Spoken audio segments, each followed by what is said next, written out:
தென்காசியில் police SP அலுவலகத்தில் வேலை வாங்கி தருவதாக வாட்ஸ்அப்பில் விளம்பரம் செய்தவர் கைது செய்யப்பட்டுள்ளார். போலியான செய்தியை பரப்பி பண மோசடியில் ஈடுபட்ட நபரின் பின்னணி என்ன? தென்காசி மற்றும் அதன் சுற்றுவட்டார பகுதிகளில் உள்ள வாட்ஸ்அப் குழுக்களில் தென்காசி மாவட்ட காவல் கண்காணிப்பாளர் அலுவலகத்தில் தட்டச்சு பணிக்கு பெண்கள் மட்டும் உடனடி தேவை என்ற தகவல் பரவியுள்ளது. உடனடி அரசு வேலைக்கு இந்த செல்போன் எண்ணில் அணுகவும் என்று குறிப்பிடப்பட்டிருந்தது.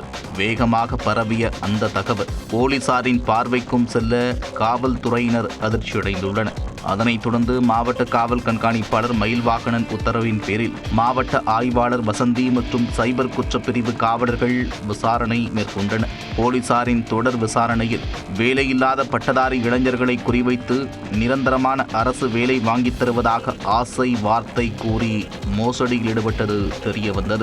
கோவை மாவட்டம் வால்பாறை அடுத்த ஐயர்பாடியைச் சேர்ந்த சார்லஸ் விஜயகுமார் என்பவர் இந்த மோசடியில் ஈடுபட்டிருப்பதையும் போலீசார் கண்டுபிடித்தனர். அவரை பிடித்து தென்காசி அழைத்து வந்த போலீசார் தீவிர விசாரணையில் ஈடுபட்டனர். இதில் சார்லஸ் விஜயகுமார் பலரிடம் அரசு வேலை வாங்கித் தருவதாக கூறி பணம் வசூலித்து மோசடி செய்திருப்பது தெரியவந்தது.